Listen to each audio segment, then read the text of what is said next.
بسم الله الرحمن الرحيم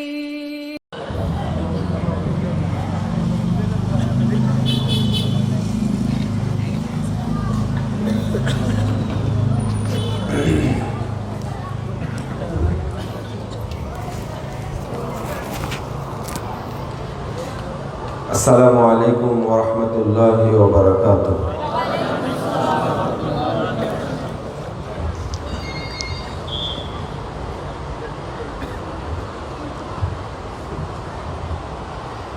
إن الحمد لله نحمده ونستعينه ونستغفره ونعوذ بالله من شرور أنفسنا ومن سيئات أعمالنا. من يهده الله فلا مضل له ومن يضلل فلا هادي له. وأشهد أن لا إله إلا الله وحده لا شريك له وأشهد أن محمدا عبده ورسوله.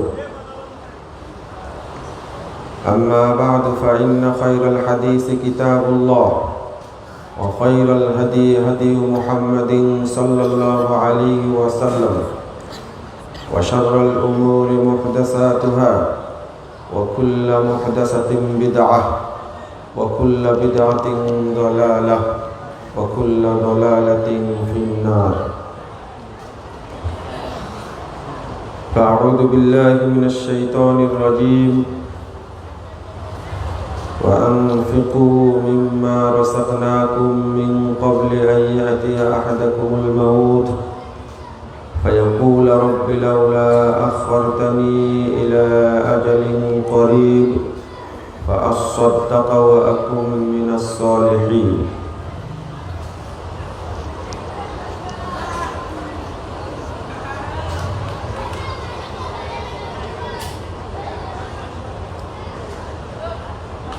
وقال تعالى وما عبدوا الله مخلصين له الدين حنفاء. عن عقبة بن عامر رضي الله عنه قال قال رسول الله صلى الله عليه وسلم إن الصدقة لا تطفئ. অতিথিবৃন্দ, সুধী মণ্ডলী, সামনে উপবিষ্ট শ্রদ্ধেয় মুসলিম ভাতৃমণ্ডলী, পর্দার আড়ালের মা ও বোনেরা, উপস্থিত সকলকে আন্তরিক অভিনন্দন জানাচ্ছি। আল্লাহর কাছে দোয়া করছি আল্লাহ যেন আমাদের এই মাহফিলকে কবুল করে নেন। আমিন। যারা এই মাহফিলের আয়োজন করেছেন, সময় দিয়েছেন এবং যারা দূর দূরান্ত থেকে এসে মাহফিলে অংশগ্রহণ করেছেন, আল্লাহ রাব্বুল আলামিন আমাদের আপনাদের সকলকে জান্নাতুল ফিরদাউসের মেহমান হিসাবে কবুল করে নিন। আমিন ইয়া রাব্বাল আলামিন। বন্ধুরা আমার, আজকে একটা বিষয় নিয়ে আলোচনা করব।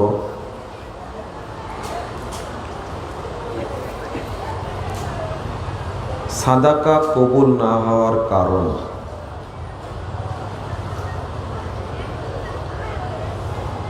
রাসূলুল্লাহ সাল্লাল্লাহু আলাইহি ওয়াসাল্লাম একটি প্রসিদ্ধ হাদিস, যা সব হাদিস গ্রন্থেই রয়েছে, হাদিসের মধ্যে বলেছেন কুল্লু মা'রুফিন সাদাকা। প্রত্যেক ভালো কাজই সাদাকা। আমরা কখনো বলি ইবাদত কবুল না হওয়ার কারণ। ইবাদত বলতে সব ইবাদতকেই বোঝায়।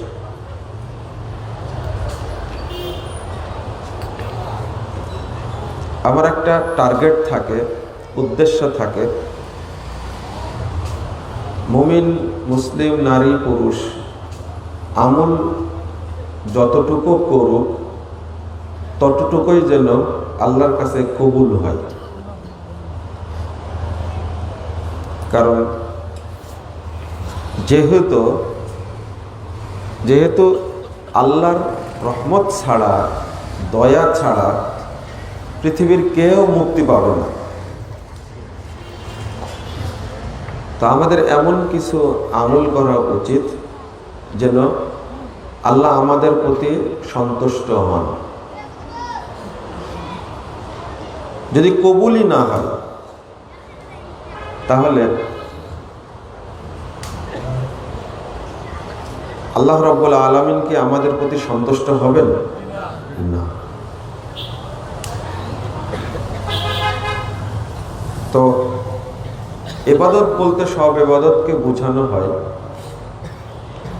আমি সাদাকার কথাটা বলেছি, এর কারণ হলো যত আমল আছে সবই তো সাদাকা, তো তার মধ্যে একটা শ্রেষ্ঠ আমল আছে। 1518 নম্বর হাদিস, সনদ সহিহ, মুস্তাদরাকে হাকিমের মধ্যে এসেছে মাওকুফ সূত্রে।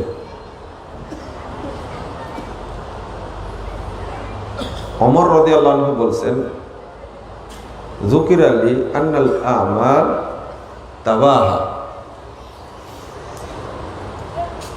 আমার কাছে একদিন বলা হলো মানুষের আমলগুলো এক জায়গায় হয়, মানুষের আমলগুলো এক জায়গায় হয়ে কথাবার্তা বলে। মানে আপনি তো একটা আমল করেন না, সালাত পড়েন, সিয়াম পালন করেন, হজ করেন, যাকাত দেন, অনেক আমল আপনার আছে। এই আমলগুলো যখন এক জায়গায় হয় তখন পরস্পরে গর্ব করে, তাবাহা। সালাত বলে তোমাদের মধ্যে আমি শ্রেষ্ঠ, সিয়াম বলে না আমি শ্রেষ্ঠ, এইভাবে শ্রেষ্ঠত্ব বর্ণনা করে। ফাকালাতিস সাদাকা আনা আফজালুকুম, এর মধ্যে থেকে সাদাকা বলে দেয় তোমাদের মধ্যে আমি শ্রেষ্ঠ। কি বুঝতে পেরেছেন? তাহলে কোন আমলটি শ্রেষ্ঠ হলো? সাদাকা। আনা আফদালুকুম, তোমাদের মধ্যে আমি শ্রেষ্ঠ। এই শ্রেষ্ঠ আমলের জন্য মানুষ মরার সময়ও আক্ষেপ করবে। মরার সময় কোনো আমলের কথা বলবে না, বলবে সাদাকার কথা। আল্লাহ বলছেন সূরা মুনাফিকুন 10 নম্বর আয়াত, وأنفقوا مما رزقناكم من قبل أن يأتي أحدكم الموت, তোমাদের কাছে মৃত্যু আসার আগেই তোমরা খরচ করো সেখান থেকে যে রুজিটা আমি তোমাদেরকে দিয়েছি। রুজি দাতাকে, সম্পদ দিয়েছেন কে? আল্লাহ। তো বলছে মিম্মা রাযাকনাকুম, আমি তোমাদেরকে যে রুজি দিয়েছি সেখান থেকেই খরচ করো। ওয়া আনফিকু, খরচ করো। মিন ক্বাবলি আইয়াতি আহাদাকুমুল মাউত, তোমাদের কারোর কাছে মৃত্যু আসার আগেই খরচ করো। কারণ মৃত্যু আসলে বলবে রব্বি লাউলা আখারতানি ইলা আজালিন করিব, হে আল্লাহ তুমি একটু সময় দাও, একটু সময় দাও। লাউলা আখারতানি, একেবারে এই 1 সেকেন্ড, হাফ সেকেন্ড সময় দাও।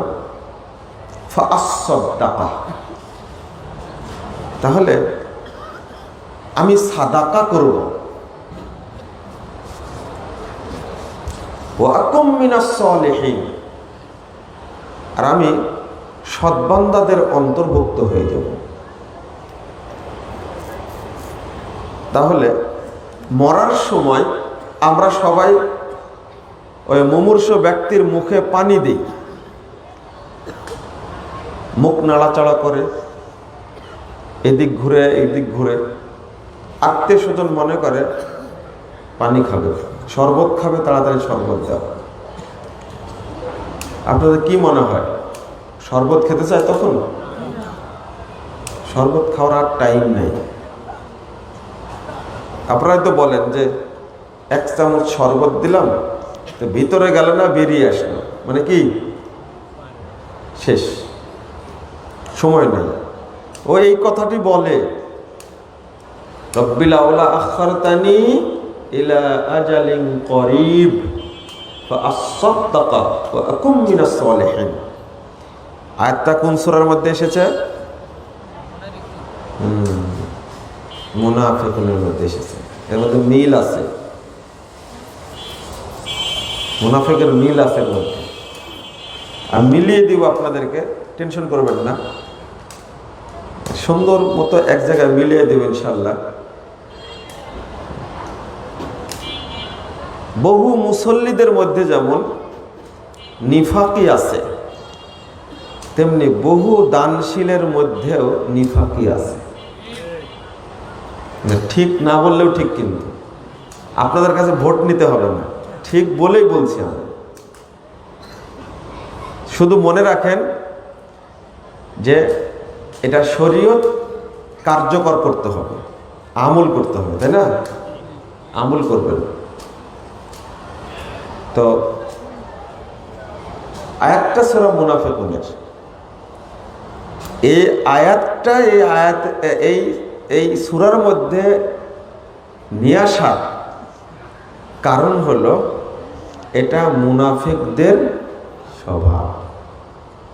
লা ইলাহা ইল্লাল্লাহ।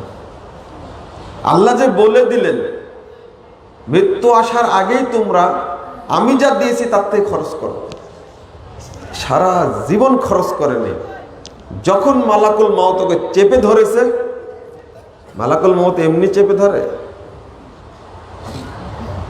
রাসূল সাল্লাল্লাহু আলাইহি ওয়াসাল্লাম বলছেন মালাকুল মউত এমন ভাবে ধরে শরীরের সমস্ত শিরা উপশিরা ছিঁড়ে আত্মাটা বের করে। কি পরিমাণ কষ্ট হতে পারে আপনি চিন্তা করেন। ও বের হতে চায় না, পুরো শরীরের মধ্যে দৌড়ে বেড়ায়, তখন মালাকুল মউত এমন ভাবে ধরে। আল্লাহ রাসূল উদাহরণ দিচ্ছেন, বস্তার উপরে যদি এই জমির নিড়ানি রেখে টান দেওয়া হয় তাহলে বস্তার সব সুতাগুলো ছিঁড়ে যাবে না? নিড়ানি চিনেন তো? নিড়ানি চিনেন? চিনেন তো? তখনই বলে রব্বিল আউলা আখারতানি ইলা আজালিন করিব ফাআসাদদাকা ওয়া আকুম মিনাস সালিহিন। 70 বছর টাইম পেয়েছে, 80 বছর টাইম পেয়েছে, সাদাকা করার সময় হয়নি তার। দুনিয়াবি কাজে বহু ব্যস্ত, পরিবার নিয়ে বহু ব্যস্ত, ব্যবসা বাণিজ্য নিয়ে বহু ব্যস্ত, কিন্তু আল্লাহকে দিবেন এই সুযোগটা হয়নি। এটা কাদের স্বভাব? মরার সময় বলছে আল্লাহ একটু সময় দাও, 80 বছর সময় দিয়েছে, সময় পাইনি। ওকে যদি একটু তাজা করা হয়, মনে করেন যদি ওকে আর 1 বছর টাইম দেওয়া হয়, তো মনে করে যে আরে মরা কিছুই না, আমি তো 10 দিন অজ্ঞান হয়েছিলাম। বুঝতে পারলেন? ও কিছুই না। একটু যদি হায়াত দেয় 1 বছর 2 বছর, আগে যত খারাপ ছিল তার চেয়ে 100 গুণ বেশি খারাপ হবে। এটা হলো মানুষের স্বভাব। আল্লাহ ধমক দিয়ে বলেছেন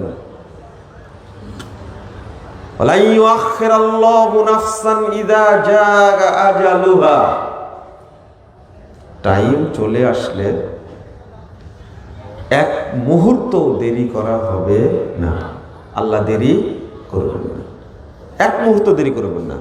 তোমার বাপ, চাচা, পদ্মা, তার দাদা সবাই কবর থেকে উঠেও যদি এসে বলে যে একটু সময় দাও, পৃথিবীর সব মানুষ যদি বলে যে একটু সময় দাও, আল্লাহ সময় আর দেবেন না। অথচ এই সাদাকায় আমরা অনেকেই করি, কিন্তু কবুল হয় না, বরকত হয় না, সম্পদ বাড়ে না, আমার আপনার উপরে কোনো প্রভাব ফেলে না। যেমন একটা হাদিস কোরআনের আয়াতে এসেছে, রাসূল সাল্লাল্লাহু আলাইহি সাল্লাম বলছেন, 614 নম্বর হাদিস, তিরমিজির মধ্যে এসেছে, ইন্নাস সাদাকা লা তুতফিউ যুনুবা কামা ইউতফিউল মা আন-নার।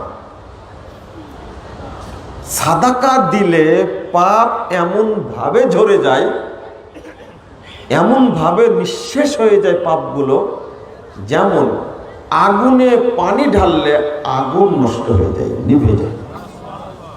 তাহলে সাদাকার পাওয়ার কত দেখতে পেয়েছেন? সাদাকার পাওয়ার এত বেশি। পাপ যখন মানুষের শরীর থেকে ঝরে যায়, তখন পাপের, খারাপের আর কোনো প্রভাব শরীরে থাকে না। ও তখন খারাপ কাজ করতে চায় না। আর যতক্ষণ পাপ থাকবে শরীরের সাথে, ততক্ষণ ও পাপ কাজ করতে চাইবে, পাপ ওকে উৎসাহিত করবে। তো সাদাকা যখন দিলেন, তখন পাপ তো ঝরে যাওয়ার কথা। একজন ব্যবসায়ী সাদাকা দিচ্ছে 30 বছর যাবত, যাকাত দিচ্ছে 30 বছর যাবত, কিন্তু ও পাপ কাজ কি ছেড়েছে? না। জেনার সাথে জড়িত, সুদের সাথে জড়িত, ঘুষের সাথে জড়িত। একজন বড় চাকরিজীবী প্রতি বছর যাকাত যেমন দেয়, তেমনি অসহায়, দরিদ্র, বিধবা, এতিম, মিসকিন, ফকির, পীড়িত, দুস্থ মানুষকেও দান করে। কিন্তু আপনি বলেন তো, কেন আল্লাহ রাব্বুল আলামিনের কাছে প্রদত্ত সাদাকা তার উপরে কেন প্রভাব ফেলে না? ও তো মিসকিনকে দান করে, মদ খায়, 30 বছর যাবত যাকাতও দিচ্ছে, সাদাকাও করছে, কিন্তু ও মদ খাচ্ছে, সুদ খাচ্ছে, ঘুষ খাচ্ছে, জেনা করছে। দেখবেন কোন ব্যক্তি মসজিদে 5 লাখ টাকা দিয়ে দিছে, আছে না এরকম মানুষ? আছে তো। ওই লোকটাই যত রকমের বেহায়াপনা সবগুলোর সাথে জড়িত, নামাজও পড়ে না অনেকে, তাই না? সময় চলে যায়, 5 ওয়াক্ত সালাত পড়েছেন, ওয়াইফ জিজ্ঞেস করে যে তুমি কি 5 ওয়াক্ত সালাত আজকে পড়েছো? তখন বলে ও আসর সালাতটা পড়তে ভুলে গেছি। ওয়াইফ আবার বলে ফজরটা কি পড়েছিলে? বলছে না, ঘুম থেকে উঠে তো অফিসে চলে গেছে, ফজর পড়া হয়নি। বুঝতে পেরেছেন? এই পাশে গল্প করছে কারা দেখো তো ভাই, এদের সরাইদের দিকে। চুপচাপ বসে থাকুন, উঠে যাওয়ার দরকার হলে আস্তে উঠে চলে যাবেন, আমার বক্তব্যের আগেই উঠে যাবেন। আমি এর আগে কোথায় যেন বললাম, এখন আর এই বক্তব্য আলোচনা করে কাজ হয় না, এই ছোট ছোট করে কয়েকটা কথা বলে বুঝাতে হবে। যতজনই বুঝবেন আল্লাহ তাতেই বরকত দেবেন ইনশাআল্লাহ। তো মনোযোগ দেবেন। ওই ছেলেগুলো সরাতে হবে ওখান থেকে। কারা আছে ওখানে?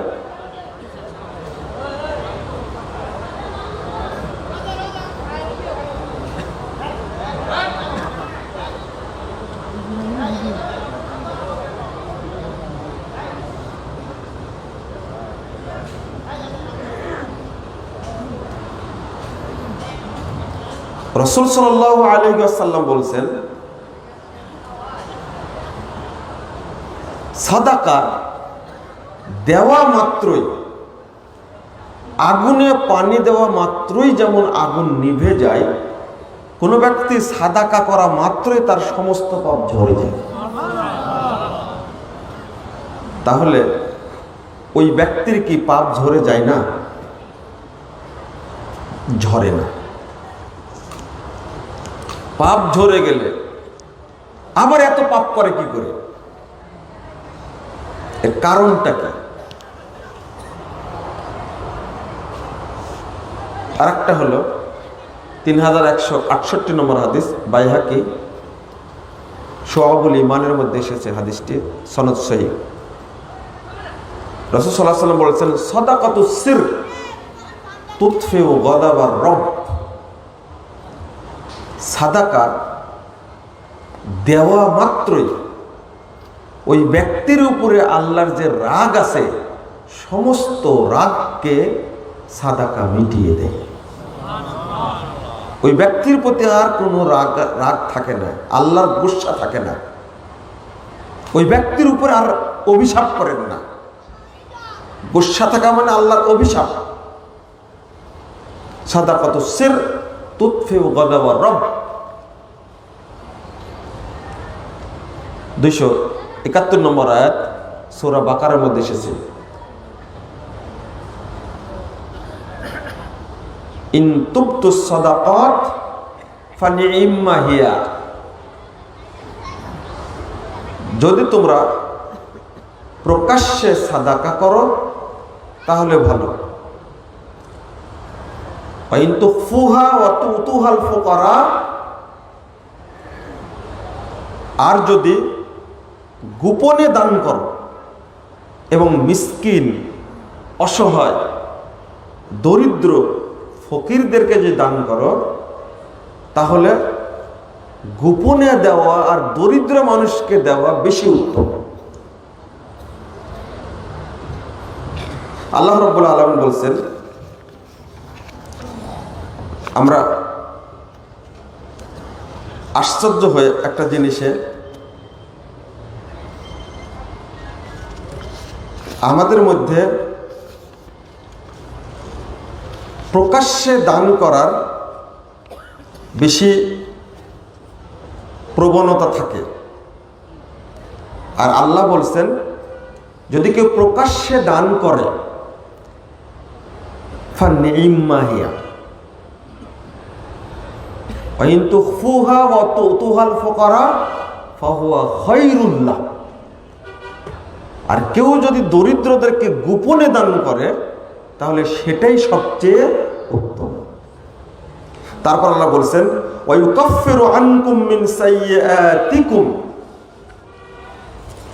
আর আল্লাহ রাব্বুল আলামিন তোমাদের পাপ থেকে সমস্ত পাপকে দূর করে দেবেন। তাহলে এখানে 3টা ফজিলত আসলো। মানে একটা হলো প্রকাশ্যে দান করাটা ভালো, কিন্তু গোপনে দান করাটা বেশি ভালো। তারপর আল্লাহ বলছেন, এই দানের কারণে তোমাদের সমস্ত পাপ রাশিকে আল্লাহ মাফ করে দিবে। আল্লাহর ঘোষণা এটা। দান করলে আল্লাহ মাফ করে দেয়, সাদাকা করলে যে আল্লাহ মাফ করে দেয়, পাপগুলো মাফ করে দেয়, এটা আল্লাহর কালাম, আল্লাহর ভাষা। তো যাদের পাপ মাফ হয় না তাদের সাদাকা কি কবুল হয় না? কবুল না হওয়ার আমি কয়েকটা কারণ বলবো। এই সাদাকার সাথে আপনি অ্যাড করে নেবেন আরো অন্যান্য আমলকে, তবে 1 নম্বরে সাদাকা রাখবেন। 1 নম্বর হলো অন্তরে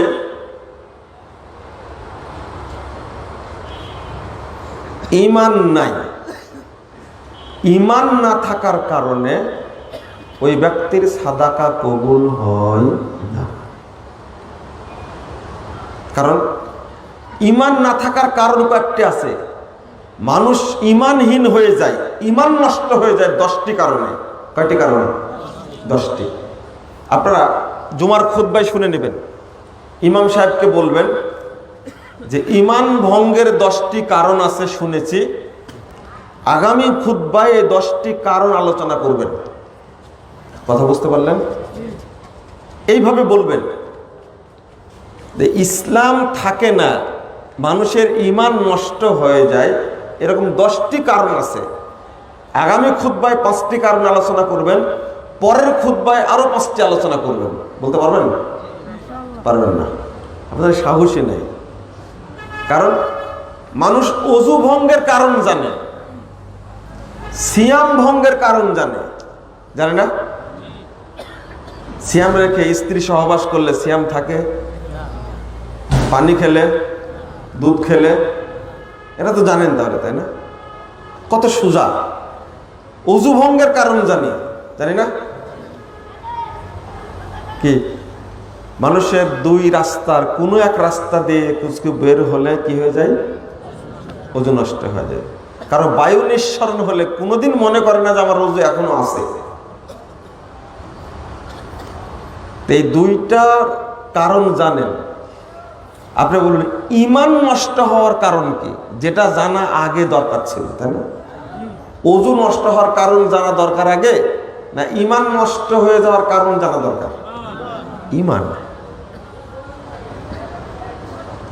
সিয়াম নষ্ট হয়ে যাওয়ার কারণ জানা বেশি দরকার, না ইসলাম নষ্ট হয়ে যাওয়ার কারণ বেশি জানা দরকার? ইসলাম। আপনার ইসলামই নাই, ঈমানই নাই। এই জন্য বললাম শুধু সাদাকাই করছে, বাট কি নাই? ঈমান নেই।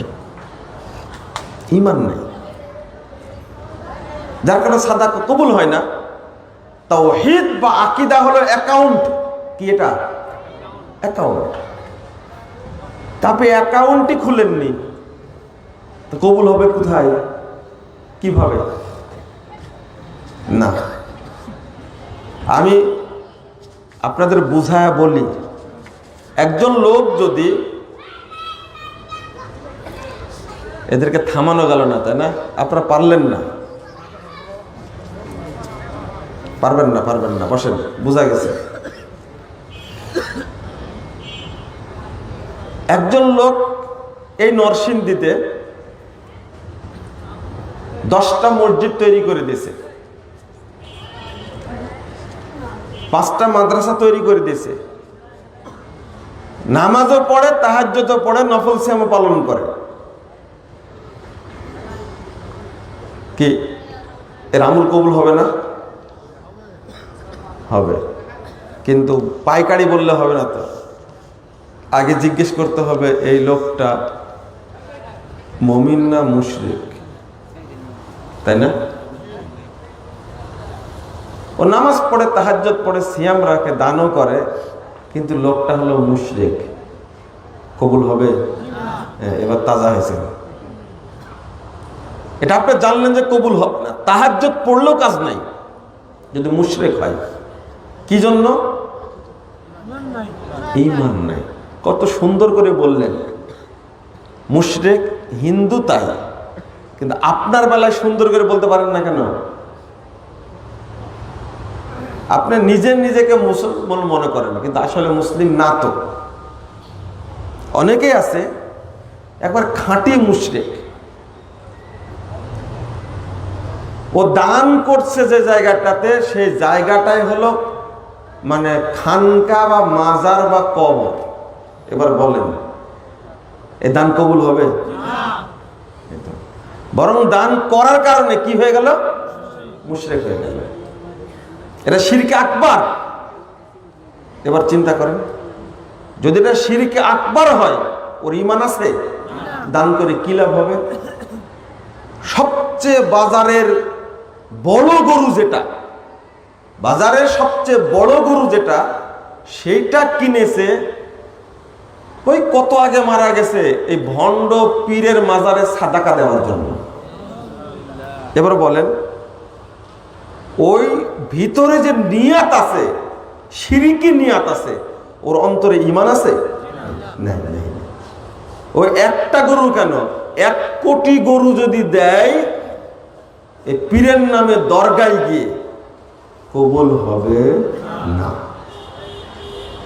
ঈমান নাই, খামাখা ইবাদত করছে, খামাখা অযথা সালাত আদায় করছে, সাদাকা করছে, কবুল হবে না।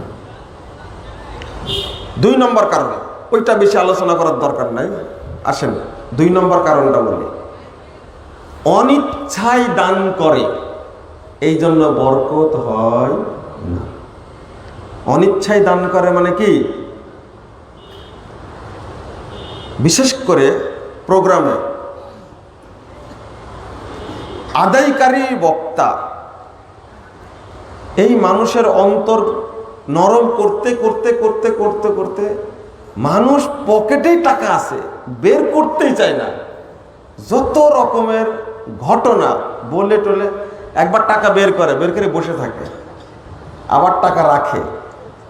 কিন্তু বক্তা ওই জাতের মনে করেন, হ্যাঁ টাকা না নিয়েও ছাড়বে না। এই বক্তব্য দিতে এক সময় অন্তর গলল, টাকা একসময় বের করে আবার ভিতরে দেয়, অবশেষে টাকাটা দিল। বলেন তো টাকাটা ইচ্ছাই দিল না অনিচ্ছাই দিল? অনিচ্ছাই দিল। এই দান কবুল হওয়ার কথা না। কারণ আল্লাহ বলছেন একসঙ্গে মুসল্লির কথাও বলছেন, যাকাত দাতার কথাও বলছেন, দানকারীর কথাও বলছেন। সূরা তাওবা 54 নম্বর আয়াত, ওয়ালা ইয়াতুনাস সালাতা ইল্লা ওয়া হুম কুসালা ওয়ালা ইয়ানফিকুনা ইল্লা ওয়া হুম কারিহুন। আল্লাহ বলছেন তারা সালাতে আসে খুব অলসতা নিয়ে, কুসালা, আসতে চায় না, মন টানে না। জামাতে না গেলে মুসল্লিরা কি বলবেনি, খোঁজ খবর নেবেনি, যায় নামাজটা পড়ে আসে। এরকম মুসল্লি তো বেশি মনে হয়।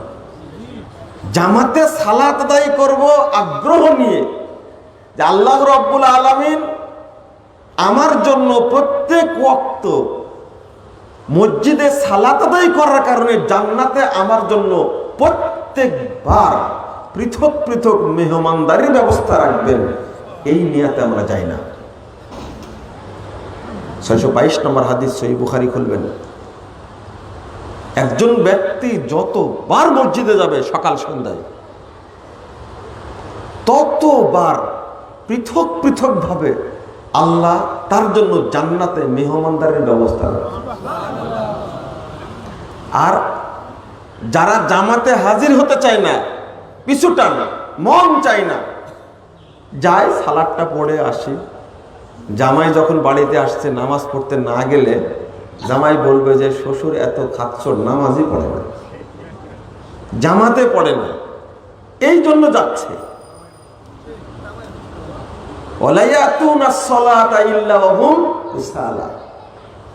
এরা হলো মুনাফিকের আলামত।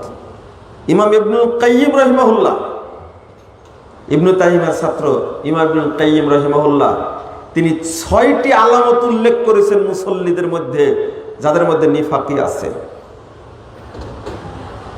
মুসল্লির মধ্যে নিফাকের আলামত আছে কয়টা? 6টা। আমি তো একটা বললাম। জামাতে হাজির হয় না, এর মধ্যে নিফাকি আছে। আরেকটা হলো ওয়ালা ইউনফিকুনা ইল্লা ওয়া হুম কারিহুন, দান করে অনিচ্ছায়, দিতে চায় না, কতবার চাইতে হয়। এই কারণে দানে বরকত হয় না, কবুল হয় টানাটানি, কবুল হয় টানাটানি। আপনাকে ঘুরাচ্ছে, দিতে চেয়েছিল 10 বস্তা সিমেন্ট মাদ্রাসায়, 1 বছর হয়ে যাচ্ছে, আবার জালসা আসছে, গেলেই বলে আচ্ছা আচ্ছা আমার মনে ছিল না, মনে হলো, কিন্তু মনে ঠিকই আছে, একটা মিথ্যা কথা বললো। আবার 3 মাস পরে দেখা করেন, বলছে যে হ্যাঁ আমি প্রস্তুতি নিচ্ছি, আপনাকে ফোন দিব, ফোন দিলে আপনি নিয়ে যান। আবার 2 মাস পরে নক করলেন, কি বুঝলেন এগুলো? এই দানটা করবে আল্লাহ রাস্তায়, এই রকম চিন্তা যদি থাকে, সব কাজ চলছে, হাজার হাজার টাকার ব্যবসা চলছে, কিন্তু 10 ব্যাগ সিমেন্টের টাকা মনে হয় 2500 টাকা, তাই না? তাই তো মনে হয় 4.5, তারও কম। এই টাকাটাও দিচ্ছে না, ইল্লা ওয়া হুম কারিহুন। না, এটা হলো মুনাফিকের আলামত। এবার পেলেন কি সূরা মুনাফিকুনের সাথে আয়াতের মিল আছে না নাই? এই দেখেন, অন্তর চাচ্ছে না, চাপে বলে দিয়েছি। বললাম বক্তা ওই রকম, ও জানে আমি 2000 টাকা দিব না, একবারে 1000 টাকা দিলে আবার ডাকবে, ডাকার পরে বলছে আর 1000 টাকা দেন। অনিচ্ছা সত্ত্বে তখন বলল আচ্ছা ঠিক আছে, আর 1000 টাকা দিলাম। আপনি বলেন তো এই দানে বরকত হওয়ার কোনো প্রসঙ্গ আছে? না। আর কত কি বলে।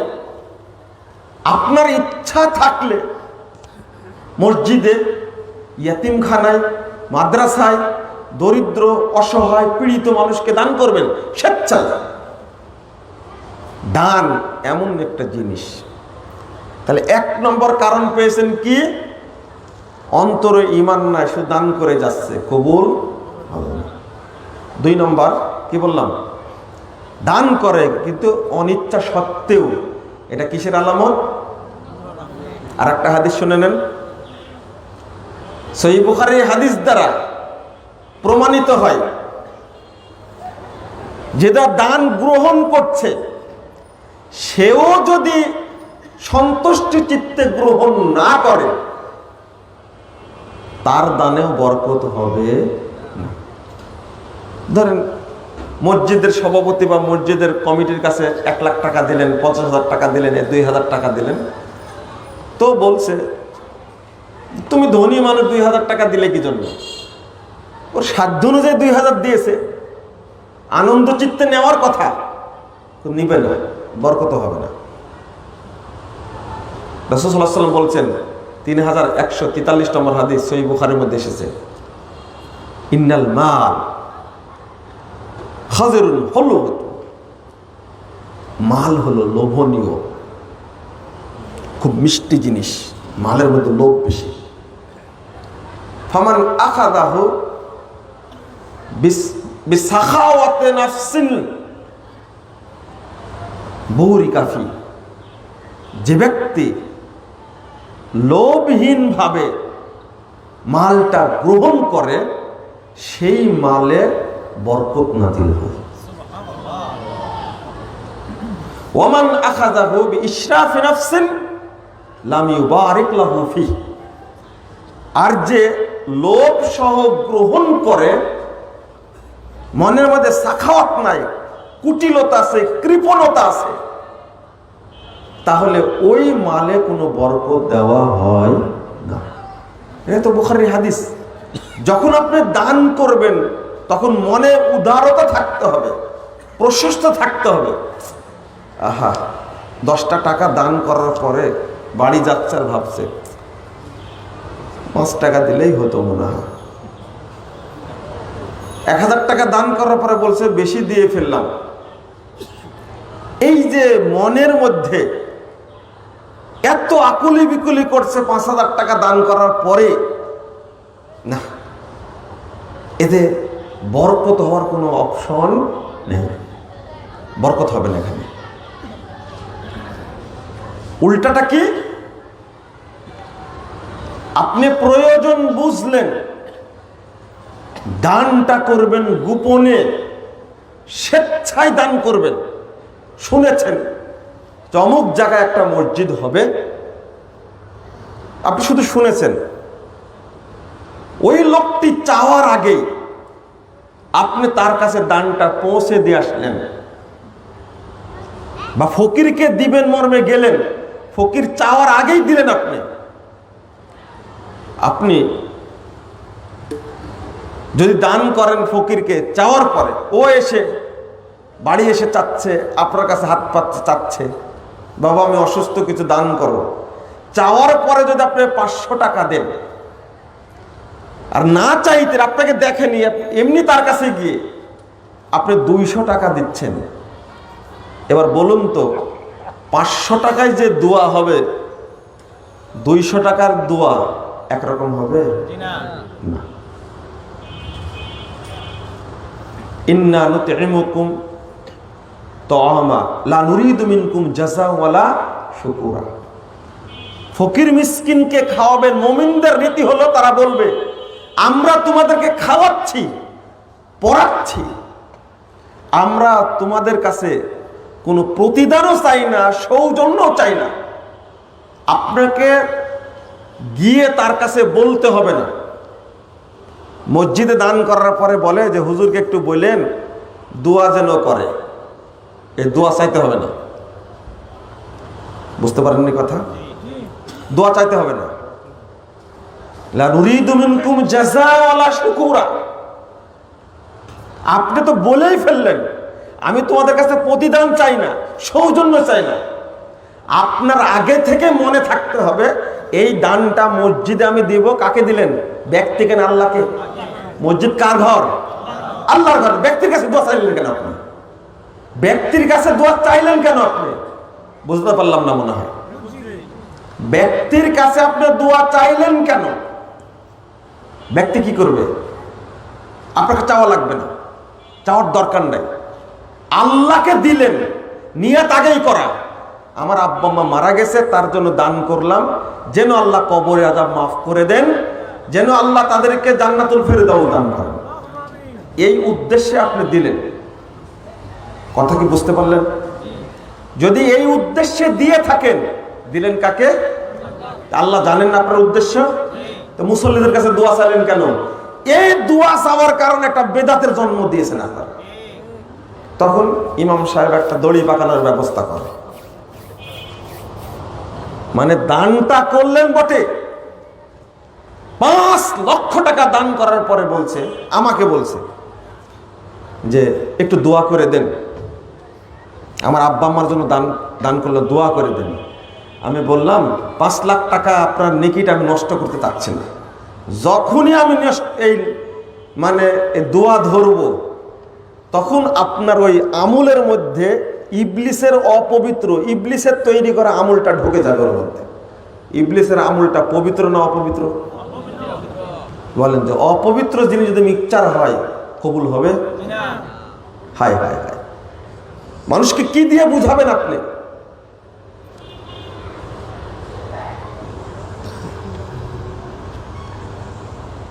আপনি তার কাছে কোনো প্রতিদান চাইবেন না। ফকিরকে দান করার আগেই নিয়াত করে নেবেন। ফকিরকে দান করার আগে নিয়াত করে নেবেন, এই অসহায় দরিদ্র মানুষকে দিচ্ছি আমি, আল্লাহ তুমি এর ওসিলায় আমার সব পাপ মাফ করে দিও। এই ফকিরের সাধ্য আছে ও পাপ মাফ করে দেওয়ার?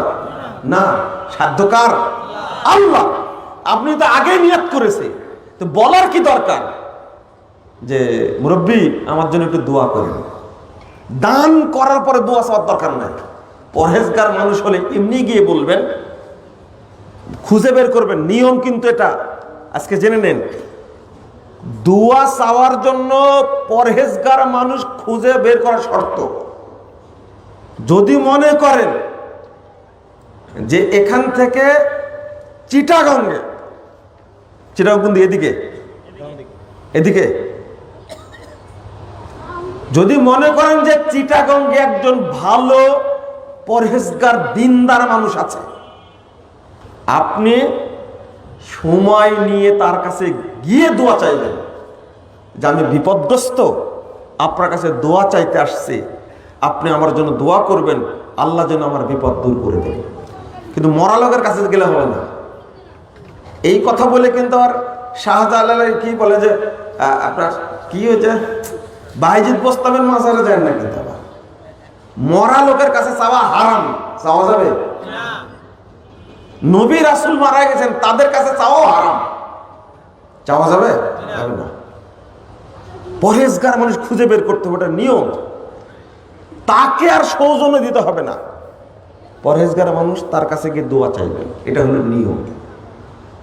এটা সহিহ বুখারী 1010 নম্বর হাদিসের মধ্যে পাবেন।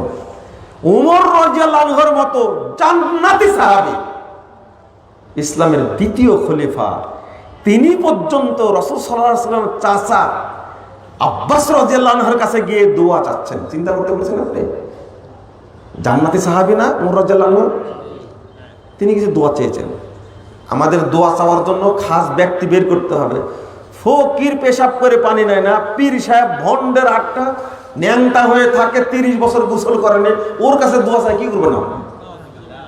বুঝেননি? ও তো নামাজও পড়ে না, আর ন্যাংটা গোটাটাই অপবিত্র, শরীর থেকে শুয়োরের গন্ধ বের হয়, তো ওর কাছ থেকে আপনি কি দোয়া নেবেন? বুঝতে পারেন এই কথা? দোয়া চাওয়ার জায়গা পাননি আপনি।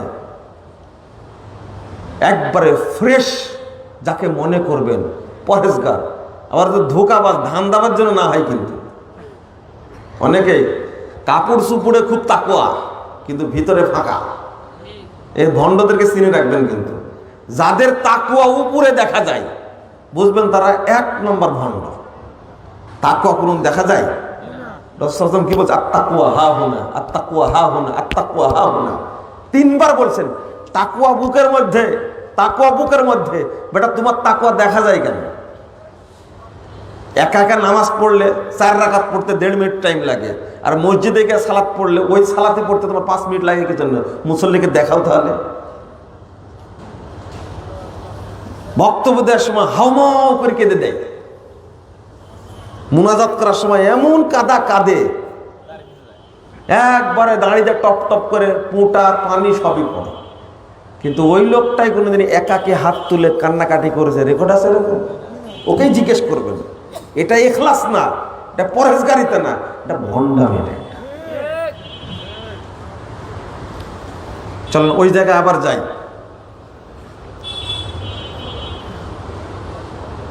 তাহলে আপনাকে দানটা করতে হবে কি করে? স্বেচ্ছায়। বুঝেননি মনে হয়, তাই না? স্বেচ্ছায় দান করবেন।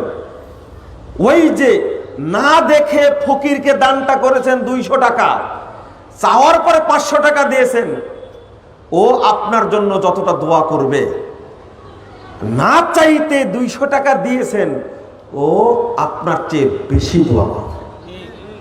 ঠিক আল্লাহর সন্তুষ্টির জন্য স্বেচ্ছায় যদি কর্তৃপক্ষের অজানাতে না চাওয়াতে মসজিদে যদি দান করে দেন, আপনি দেখবেন আল্লাহ রাব্বুল আলামিন ওইভাবে আপনাকে দান করবেন। রাসূল সাল্লাল্লাহু আলাইহি ওয়াসাল্লাম বলেছেন, আল্লাহ রাব্বুল আলামিন বলেছেন, ইয়া ইবনে আদম আনফিক উনফিক আলাইকা, হে আদম সন্তান, তুমি আমার জন্য খরচ করো, আমি তোমার জন্য খরচ করব। তুমি আমার জন্য খরচ করো, আমি তোমার জন্য খরচ করব। এর পরের বাক্যটা রাসূল সাল্লাল্লাহু আলাইহি ওয়াসাল্লাম বলছেন যে আল্লাহ রাব্বুল আলামিন এই পৃথিবী সৃষ্টির পর থেকে কত জীব জন্তু মানুষকে খাওয়াচ্ছেন রাতে দিনে, তারপর থেকে কিন্তু আল্লাহর ভান্ডার থেকে 1 অণু পরিমাণও এখন পর্যন্ত কমে যায়নি। আল্লাহর ভান্ডারে অভাব আছে? অভাব নেই। কিন্তু আল্লাহর কাছে চেয়ে নিতে হবে। দান করার শর্তগুলো পূরণ করেন, আপনার সম্পদেও বরকত হবে, ইখলাসেও বরকত হবে। মানুষ এতটাই লোভী, লোভী মানে কি জানেন? একজন লোক এসে বলছে যে আমি তো অনেক দান করি কিন্তু আমার তো বরকত হয় না। তো বরকত হয় না আপনার? যেটা তো বরকত হয় না আমার।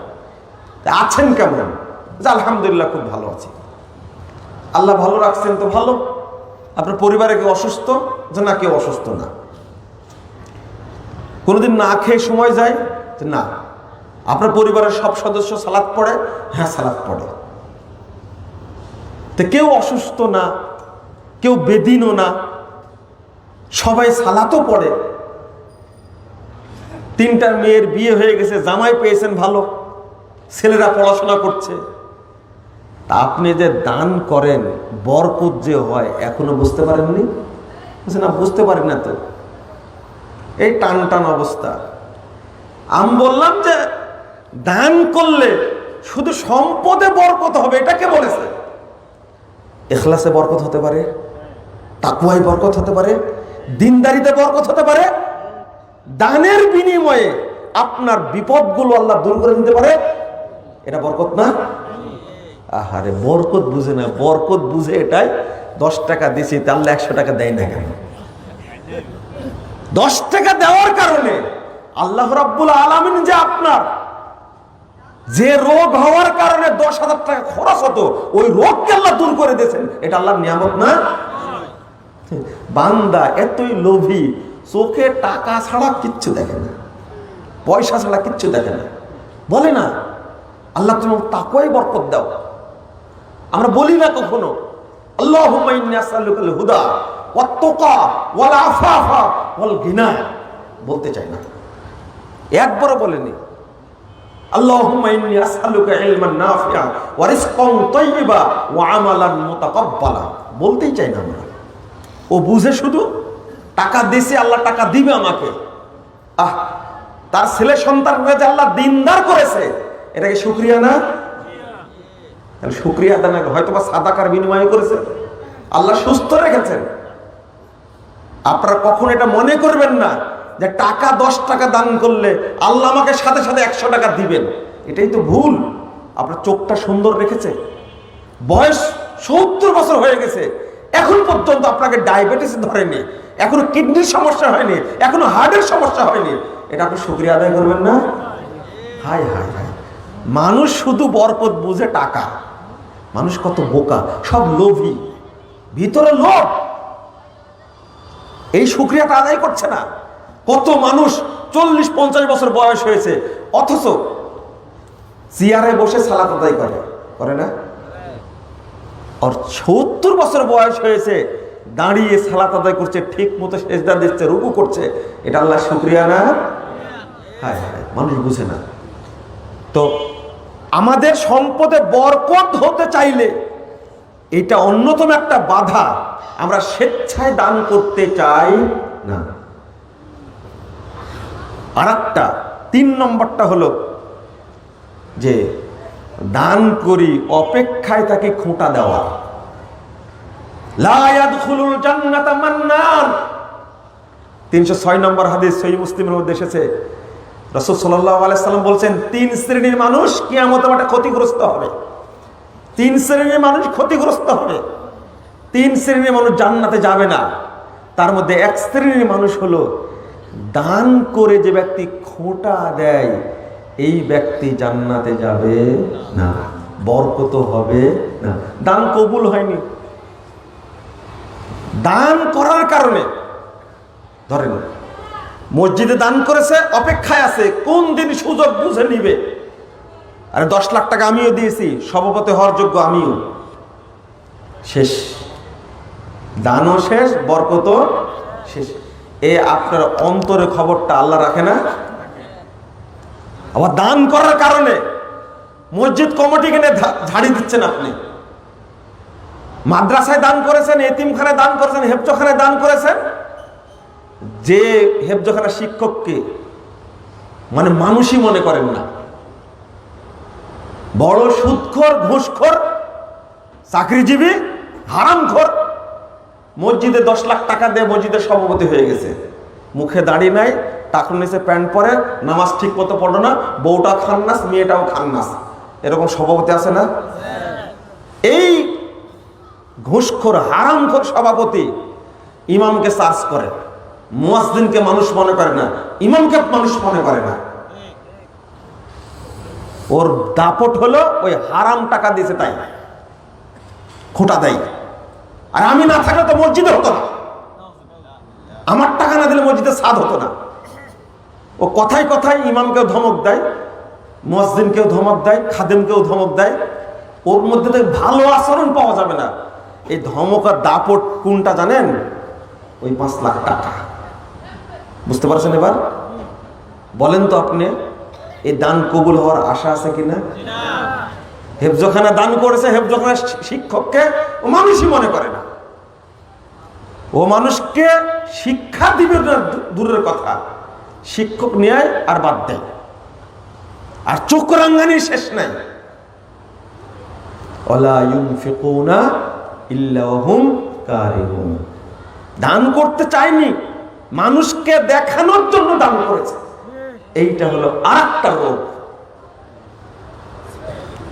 আপনার কি কোনো গোপন আমল আছে আপনার কাছে মনে হয়? একজন ব্যক্তি বলতে পারবেন না আমার গোপন আমল আছে একটা। অর্থাৎ গোপন আমল কাকে বলে? যদি সব মানুষই জেনে ফেলে যে এই লোকটা সোমবার বৃহস্পতিবার সিয়াম রাখে, ওটা একটা গোপন থাকলো? তো গোপন আমল কোনটা? আপনার মানুষ, এলাকার মানুষ যদি জানে যে লোকটা তাহাজ্জুদ পড়ে, এটা কি গোপন? না। 10 লাখ টাকা মাদ্রাসায় দিয়েছেন, সবাই জানে, এটা কি গোপন? একজন উঠে দাঁড়ান না, শুধু সাদাকা না, শুধু সিয়াম না, শুধু তাহাজ্জুদ না, 2 রাকাত সালাত আপনি আদায় করেন, ইশরাক বা চাশতের সালাত বা সালাতুল আওয়াবিন আপনি আদায় করেন, আওয়াবিনের সালাত আদায় করেন, এখন পর্যন্ত আদায় করেন, কেউ জানে না। কে আছেন? নেই। একজন দাঁড়ান তো দেখে, আমার একটা আমল আছে, কেউ জানে না, আমি জানি আর আল্লাহ জানে। আমি জানতে চাইবো না কি আমল, হাত তোলেন তো দেখে, পারেন কিনা? মনেই করতে পারবেন না। ধরেন কেউ জানে না, মরা পর্যন্ত কেউ জানবে না। এইটাকে বলে সাদাকাতুস সির, গোপন আমল, গোপন সাদাকা। বুঝেননি মনে হয়, তাই না? কেউ জানে না। মা তুনফিকু ইয়ামিনুহু, ডান হাতে দান করবে, বাম হাত জানবে না, এর নাম হলো গোপন দান। আপনার ওয়াইফ তো জানে যে আপনি তাহাজ্জুদ পড়েন, জানে না?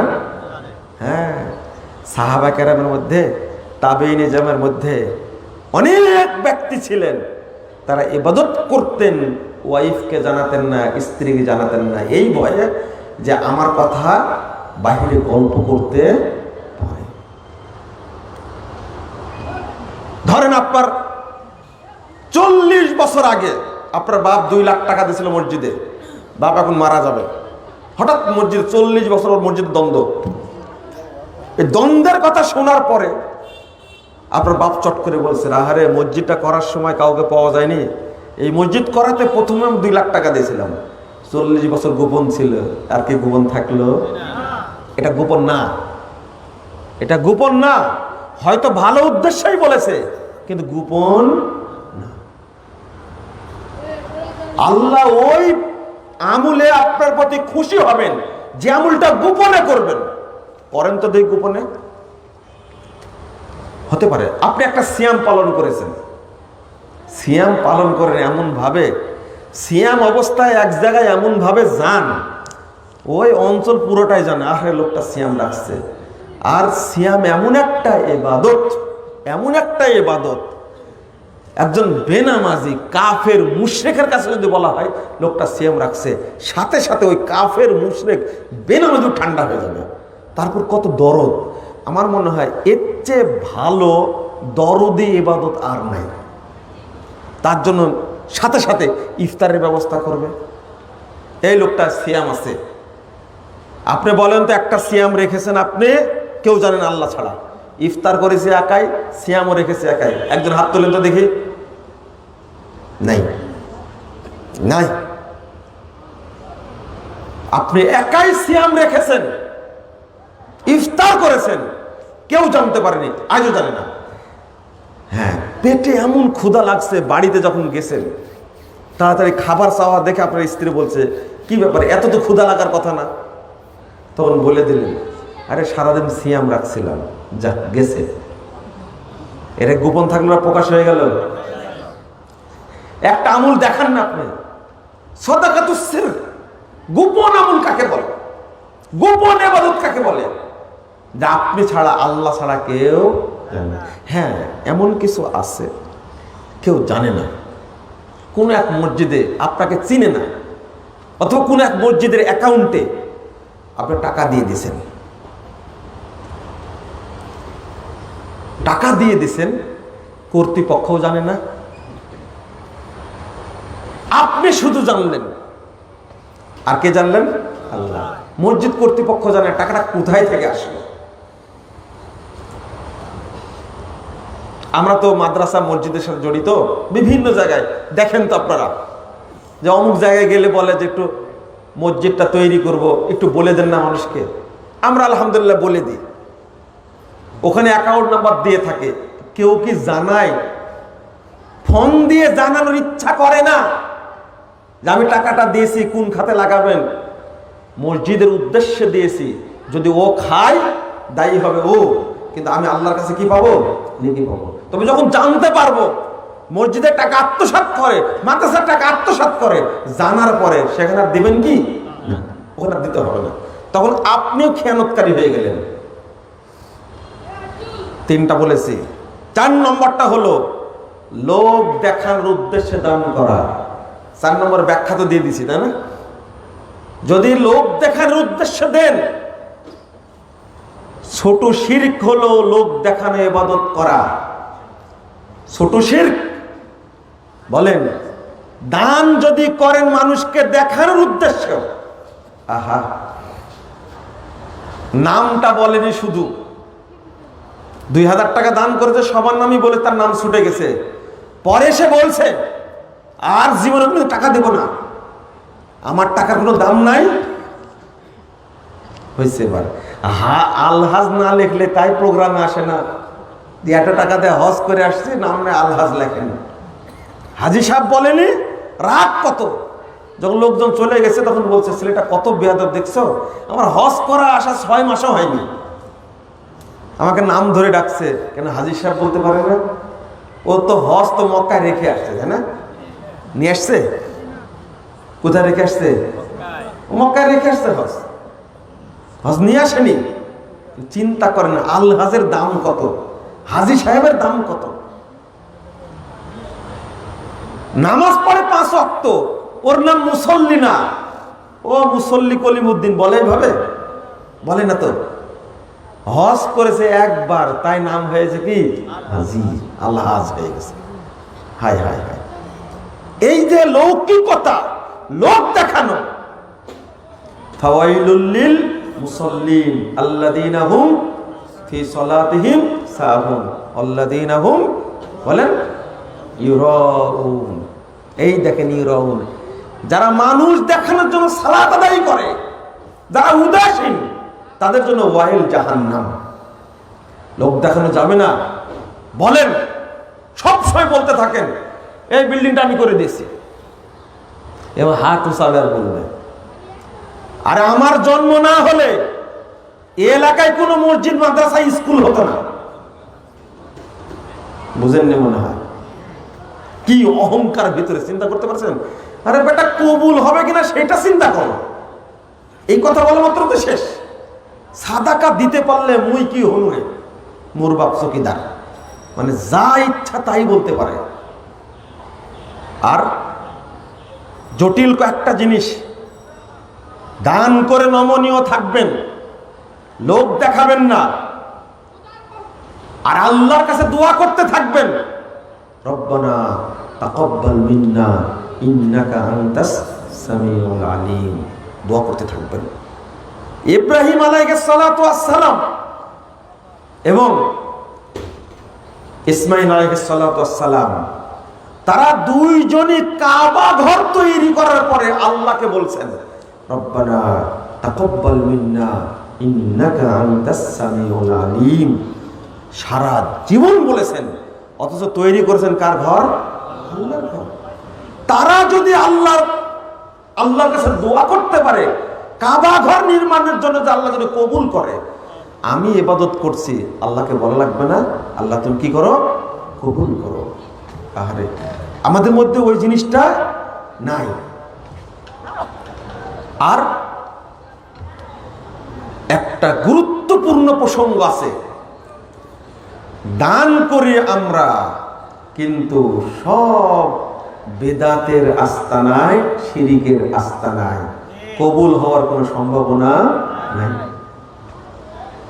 সেদিনে শুনলাম একটা মাজার কেন্দ্রিক মসজিদ তৈরি করে দেবে, তার নাকি আকীদা সহি। বুঝেন না? এমন একটা লোক মাজারে মসজিদ তৈরি করে দেবে, সেই মসজিদটা তৈরি করার জন্য বাজেট করেছে 5 কোটি টাকা। কত? 5 কোটি টাকা বাজেট করেছে। বলেন তো, এই লোকের, যে লোকটা 5 কোটি টাকা দেবে মাজারে মসজিদ তৈরি করার জন্য, এই লোককে আহলে হাদিস বলা যাবে? এর আকীদা সহি, এর মানহাজ সহি? না না না। আপনার মানহাজ সহি না। যেখানে বেদাতিরা হলো, মাজার পূজারীরা হলো আল্লাহর শত্রু, রাসূলের শত্রু, ইসলামের শত্রু, কোরআনের শত্রু, হাদিসের শত্রু, অথচ সেই জায়গায় আকীদা সহি ওই লোক কি মাজারের মসজিদ তৈরি করে দিতে পারে? তাহলে ওই 5 কোটি টাকা ব্যয় করে আল্লাহর কাছে কখনো বরকত আশা করতে পারবে না। ও তো চিন্তা করবে যে আমি তো একটা মসজিদ তৈরি করে দেয় 5 কোটি টাকা, কবুল হয় না কেন? আল্লাহ বরকত দেয় না কেন? আপনি কবুল হওয়ার জায়গায় কি, বরকত হওয়ার জায়গায় কি দান করেছেন আপনি? না।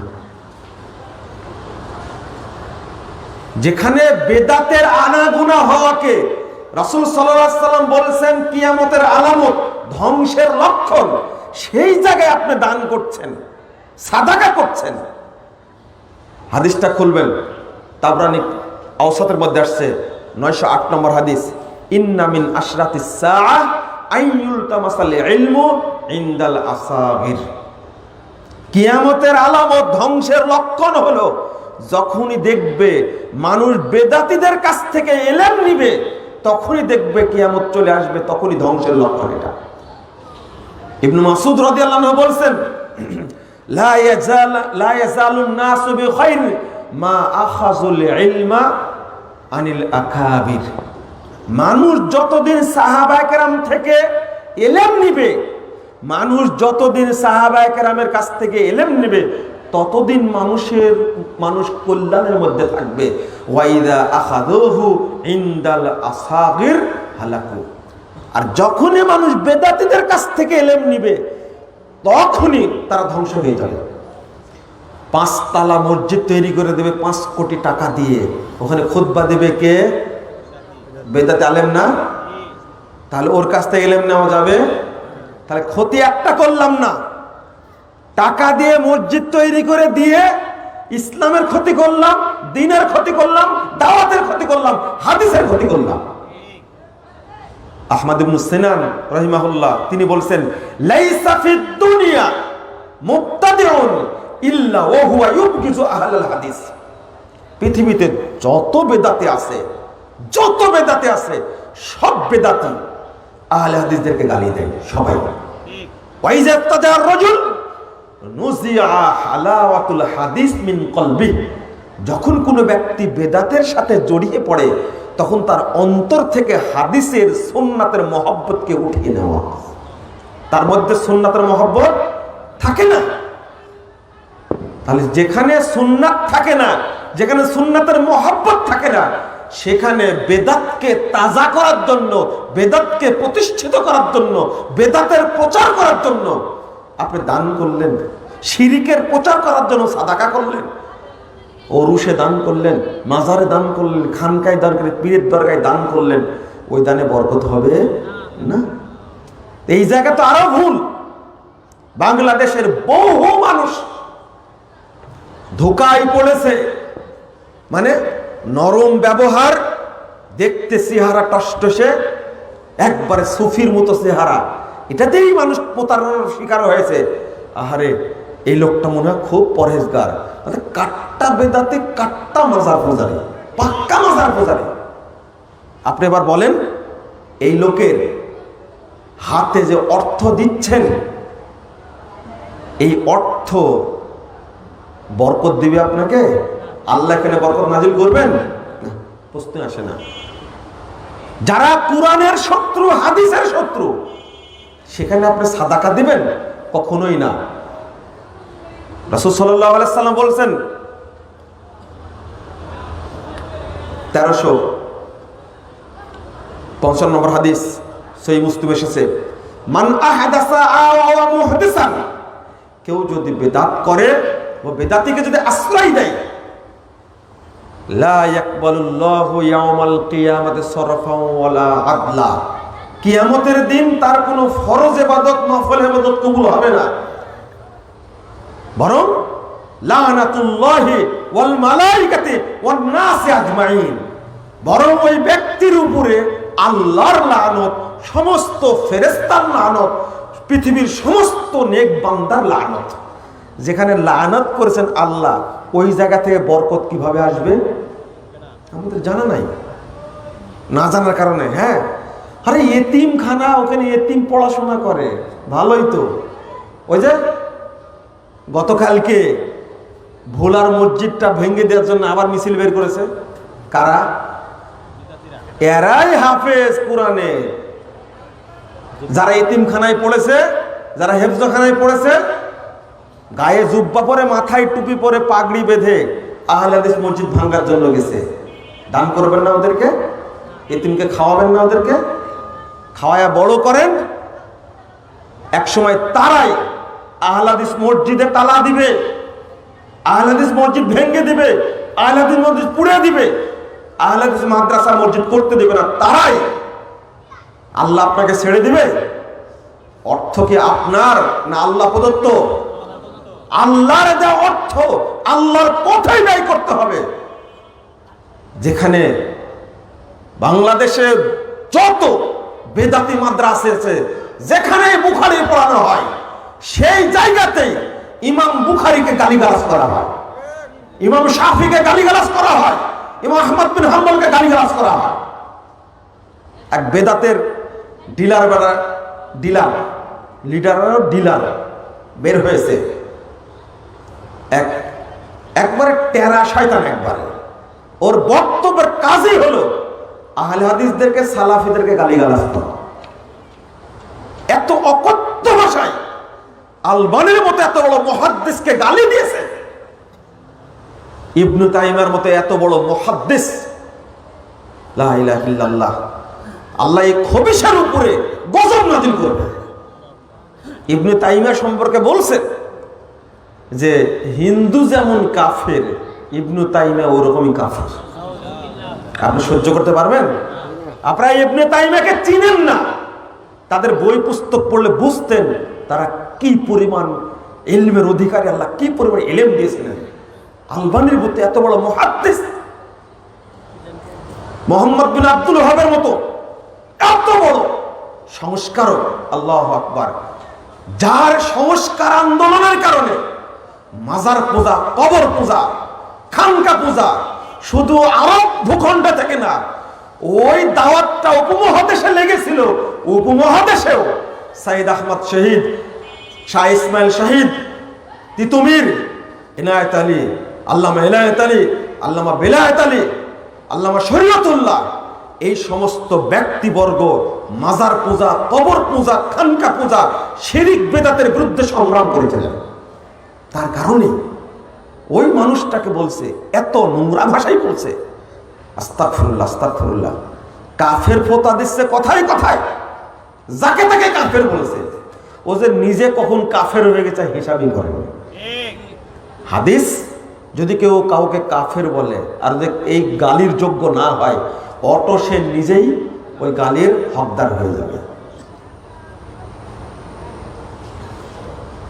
আমরা বলে দিয়েছি, ঈদুল ফিতর, ঈদুল আজহা ছাড়া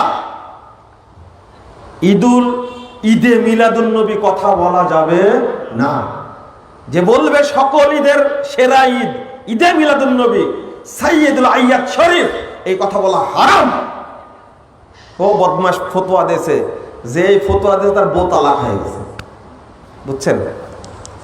বউ তালাক হয়ে যায়, বুঝছেন? বইয়ের কি অপরাধ বলেন দেখি? ফতোয়া দেওয়া, এদের ফতোয়া শয়তান কর্তৃক প্রদত্ত ফতোয়া। কোন মানুষ গ্রহণ করবে? মুমিন গ্রহণ করবে না?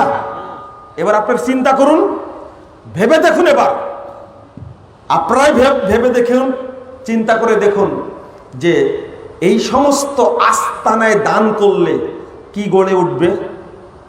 ও খ্যাপার কারণ কি জানেন? আগে বড় বড় মাহফিলে গেলে পকেট আর ব্যাগ বুকচা নজর নিয়াজ একবার ভর্তি হয়ে যেত, আর এখন ভর্তি হয় না। এই জন্য জাকির নায়েককেও কাফের বলে, আহলে হাদিসদেরকেও কাফের বলে। থামো আর কয়েকটা দিন যাক, এখন যে দুই চার রুটি রুজি পাও এটা বন্ধ হয়ে যাবে ইনশাআল্লাহ। এই দেশে ইনশাআল্লাহ শিরিক বিদআতের কোনো আস্তানা থাকবে না ইনশাআল্লাহ। একদিন বাংলাদেশের মানুষ বুঝবেন, ইনশাআল্লাহ শিক্ষিত মানুষ বুঝবেন, প্রশাসনের লোক বুঝবেন, গোয়েন্দা বাহিনী বুঝবেন।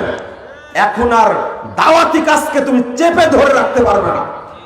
এখন ক্ষতি হচ্ছে ফেসবুক দ্বারা, তবে 5% হলে উপকার হচ্ছে। বক্তব্য একটা দিয়ে দিলে, ঘরের মধ্যে বসে এক বক্তব্য দিলে টানা এট এ টাইমে আধা ঘন্টা 1 ঘন্টার মধ্যে সেই বক্তব্য দেখে নিচ্ছে প্রায় 1 লাখ 2 লাখ মানুষ। হচ্ছে না এটা? এটা কি করে ঠেকাবে? জালসা বন্ধ করলেও কি দাওয়াত বন্ধ হবে? না না। তাহলে ফেসবুক কর্তৃপক্ষকে তোমার দরখাস্ত করা লাগবে, এটা তো তোমার হাতে না। কই বাংলাদেশে কত কি হচ্ছে, ঠেকাতে পারছে? বন্ধুরা আমার, খেয়াল করবেন এটা, যে কোনো বেদাতি জায়গায় যদি অর্থ দেন, যদি শিরকের আস্তানায় দেন, নেকি করার, নেকি পাওয়ার উল্টা কি হয়ে গেল? শিরকে আকবার হলো। কি হলো? মানে কি হলো? কি হয়ে গেল? শিরকে আকবার করা মানে কি হয়ে গেল? মুশরিক হয়ে গেল। ও তওবার আগে যদি মারা যায়, ও আর কোনোদিন জাহান্নাম থেকে বের হতে পারবে না। কথা বুঝতে পারলেন? শিরক করে ফেলেছে, যদি আজকে তওবা করে, আল্লাহ আজীবন তওবা, আজীবন শিরক করেছি, আজীবন গুনাহ করেছি, মাজার পূজা করেছি, পীর পূজা করেছি।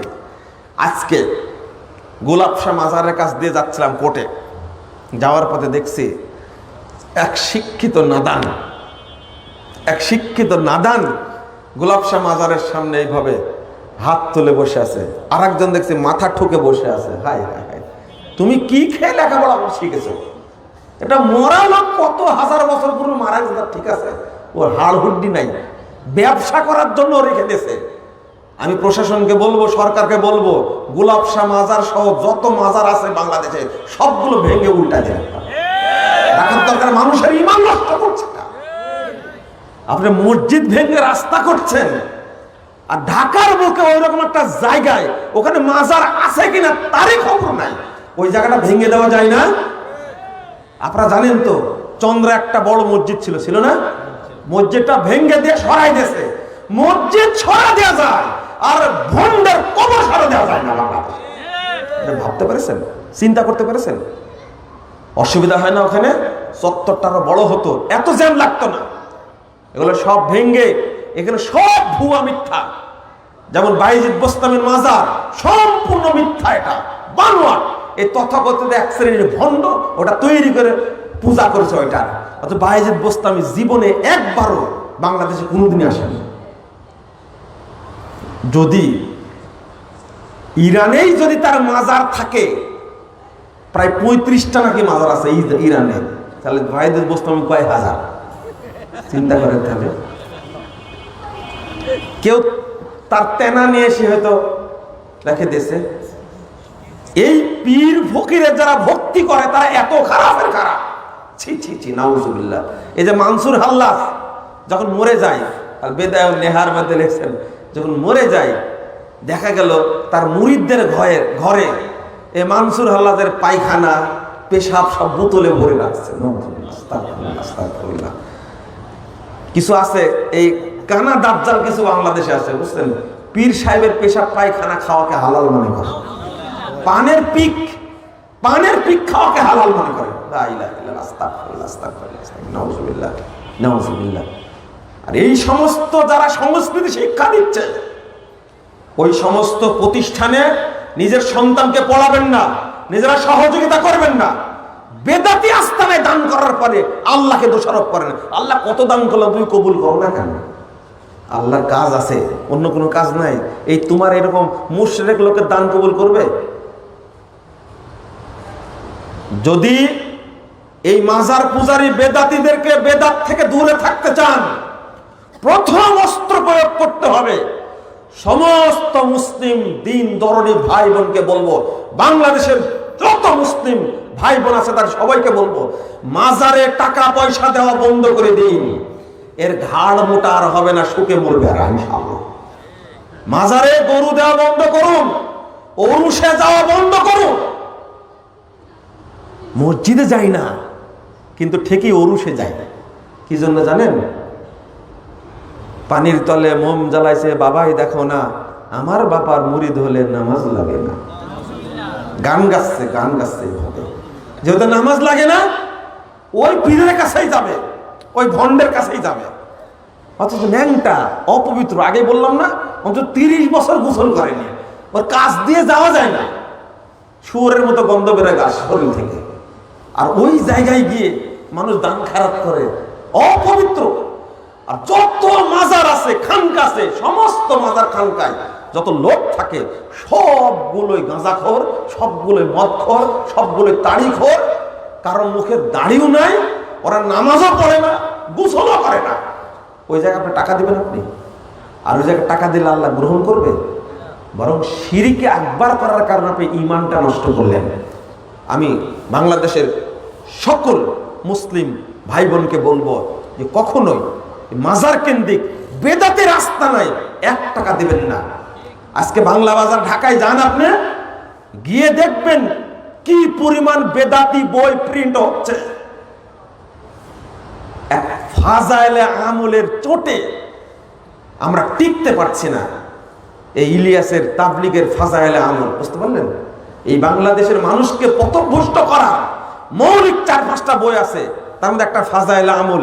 এর মধ্যে কি পরিমাণ যে বেদাত আর শিরক ঢোকানো আছে, মিথ্যা কাহিনী ঢোকানো আছে, তার ঠিক নেই। তারপরে আরেকটা হলো বেহেশতি জিওর, আরেকটা হলো মুকসিদুল মুমিনিন, আরেকটা হলো নিয়ামুল কোরআন, আরেকটা হলো এই জাল হাদিস বেশি পরিমাণ আছে মুনতাখাবে হাদিসের মধ্যে। এগুলো পড়ে বাংলাদেশের মানুষ পথভ্রষ্ট হচ্ছে, ঈমান নষ্ট করছে। বিশেষ করে নিয়ামুল কোরআনের মধ্যে এত ফালতু মিথ্যা কথা লেখা আছে, আর এর দ্বারা মানুষ পথভ্রষ্ট হচ্ছে। আর এই সমস্ত আস্তানায় দান করছেন আপনারা, আর ওই টাকা দিয়ে বই প্রিন্ট করছে। লা ইলাহা ইল্লাল্লাহ। আমার হাতে এখন প্রায় 5টা বই, 400 পৃষ্ঠা, 500 পৃষ্ঠা, 600 পৃষ্ঠার বই আছে, 5টা না 7টা বই অর্থের কারণে ছাপাতে পারছে না। আর বেদাতিরা অর্থ নিয়ে, ধনীদের কাছ থেকে অর্থ নিয়ে এটা ব্যয় করছে, বেদাতের পথে মানুষকে পথভ্রষ্ট করছে। আর তাদের বই কত সুন্দর প্রিন্ট করছে, আমরা নরমাল প্রিন্ট করতে পারছি না। বই লিখে রেখে দিয়েছি, টাকা পয়সা না, প্রিন্ট করতে পারি না। যারা ধনী আছে, যাদের আকীদা শুদ্ধ, তার আল্লাহর কাছে কি জবাব দিবে? তাদের উচিত ছিল বাংলাদেশে দাওয়াতি কাজের যত প্রচার হবে তত প্রসার হবে, মানুষের সংস্কার তত হবে ইনশাআল্লাহ। দুর্ভাগ্য, বরাবরই আল্লাহ রাব্বুল আলামিন সালাফি আকীদার মানুষদেরকে টাকা পয়সা, অর্থ কড়ি দেন না, অল্প স্বল্প।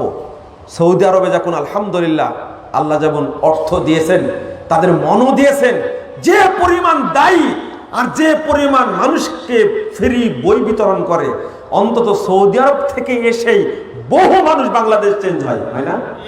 কত ফ্রি দিচ্ছে। কিন্তু আমাদের দেশে শিরিক বেশি, এই জন্য আল্লাহ বরকত নাজিল করে না। আমাদের নিরাপত্তাও নাই।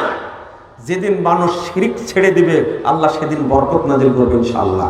যে তাওহীদকে আঁকড়ে ধরবে, সেদিনই বরকত নাজিল করবে। মানুষের যাদের অর্থ আছে, তাদের উচিত সাদাকা করবে নিঃস্বার্থভাবে। জানতে পারবে যখন অমুক জায়গাতে মসজিদ তৈরি করা লাগবে, মাদ্রাসা তৈরি করা লাগবে, এতিমের ভবন তৈরি করা লাগবে, মাদ্রাসার ভবন তৈরি করা লাগবে, মসজিদ তৈরি করা লাগবে।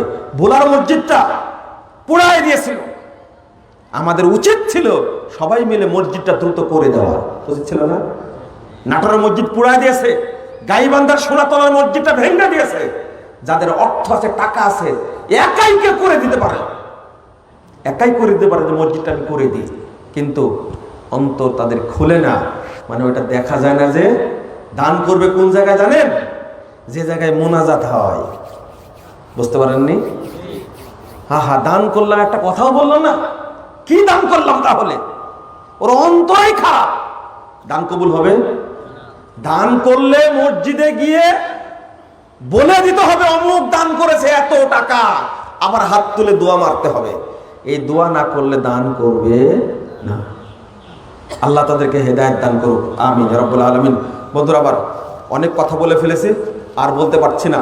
আপনাদের অনুরোধ করব একটা জিনিস, সেটা হলো নতুন একটা বই আলহামদুলিল্লাহ এসেছে, খুবই সুন্দর। আমরা অনুবাদ করেছি বইটার, আমুলে সলেহ, যত সৎ আমুল আছে। 2টা খণ্ড, একটা খণ্ড এখনো বের হয়নি, প্রথমটা বের হয়েছে। আমুলে সলেহ বইটা পড়ে আনন্দিত হবেন ইনশাল্লাহ, আশা করি। আর আরেকটা বই হলো প্রস্তুতরা আরকানুল ইসলাম, প্রস্তুত্তরের বইটা আপনারা নেবেন। 1330টা প্রস্তুত্তর আছে। আপনারা অনেকে যে প্রশ্ন যেগুলো করেছেন, অধিকাংশ প্রশ্নের উত্তর এই বইটার মধ্যে পাবেন, প্রস্তুত আরকানুল ইসলামের মধ্যে পাবেন ইনশাল্লাহ। কোনো এক ব্যক্তি হারাম কাজ করছে, যেমন ধূমপান, দাড়ি কাটা, এমত অবস্থায় তাকে সালাম দেওয়া যাবে কি? সম্মান করা একটা বিষয় থাকে, যেহেতু মুসলিম তাকে সালাম দিবেন, তবে তার কাজগুলোকে আপনি ঘৃণা করবেন। আমি আগেই বলেছি আপনাদেরকে, অনেক আগেই বলেছি, বাহ্যিক সুন্নাত কয়েকটা, তার মধ্যে একটা হলো দাড়ি ছেড়ে দেওয়া আর টাকনোর উপরে প্যান্ট, লুঙ্গি, পায়জামা পরা, কিন্তু আমাদের ওই অভ্যাসটা নাই। আর একটা হলো 2 হাতে মুসাফা না করা, আর আরেকটা কোরআন তেলাওয়াত না করে, কোরআন শিক্ষা না করে কেউ মারা যাবেন না। এই দাবিগুলো থাকবে আপনাদের প্রতি। আল্লাহ কোরআনে বলেছেন, আমি সৃষ্টি করেছি জোড়া জোড়ায়। তাহলে হিজরা সম্পর্কে আল্লাহ কি বলেছেন? জি, যাকে আল্লাহ জোড়া জোড়ায় সৃষ্টি করেছেন সেটা জোড়া জোড়া হবেই। হিজড়াকে আল্লাহ সৃষ্টি করেছে একা, তাহলে আপনার সমস্যা কোথায়? আরেকটা হলো, কেউ তো বিয়ে করার আগেও মারা যায়, কি মারা যায় না? তাহলে কি করবেন? তাবিজ ব্যবহারকারী ব্যক্তি একামত দিলে ওই একামতে সালাত আদায় করা যাবে কি? না। তাবিজ ব্যবহারকারী ব্যক্তি একামত দিলে ওই একামতে সালাত পড়বেন না, আলাদা একামত দিবেন। 1। 2 নম্বর হলো, তাবিজ দেয় এই ধরনের লোকের পিছনে সালাত পড়বেন না।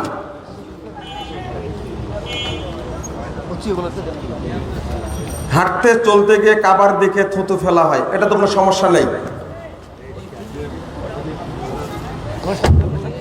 মৃত লোককে দাফন করার পরে কবরের কাছে কতক্ষণ থাকতে হবে? সবাই তো তাড়াতাড়ি কবর ছেড়ে দেওয়ার জন্য বলে, না, এটা ঠিক না, ওখানে থাকতে হবে। সহিহ মুসলিমে একটি হাদিস এসেছে, মওকুফ সূত্রে এসেছে, আমর ইবনে আস থেকে। তিনি বলছেন যে একটা উট জবেহ করার পরে তার গোস্ত পাড়ায় বিতরণ করতে যতটুকু টাইম লাগবে, ঠিক অতটুকু টাইম কবরের পাশে দাঁড়ায়া আমার জন্য দোয়া করবে। এর অর্থ কিন্তু বেদাতি দোয়া নয়, এটা খেয়াল রাখবেন আপনারা। অর্থাৎ আত্মীয় স্বজন, আলেম ওলামা, নিকটাত্মীয় থাকলে তারা কবরের কাছে থেকে দোয়া করবে এবং আল্লাহর কাছে ক্ষমা চাইবে তার জন্য। তাহলে আমাদেরকেও আল্লাহ রাব্বুল আলামিন ক্ষমা করে দেবেন ইনশাআল্লাহ।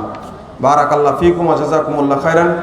আমার সাথে দোয়া পড়েন, সুবহানাকাল্লাহুম্মা ওয়া বিহামদিক, আশহাদু আল্লা ইলাহা ইল্লা আনতা, আস্তাগফিরুকা ওয়া আতুবু ইলাইকা।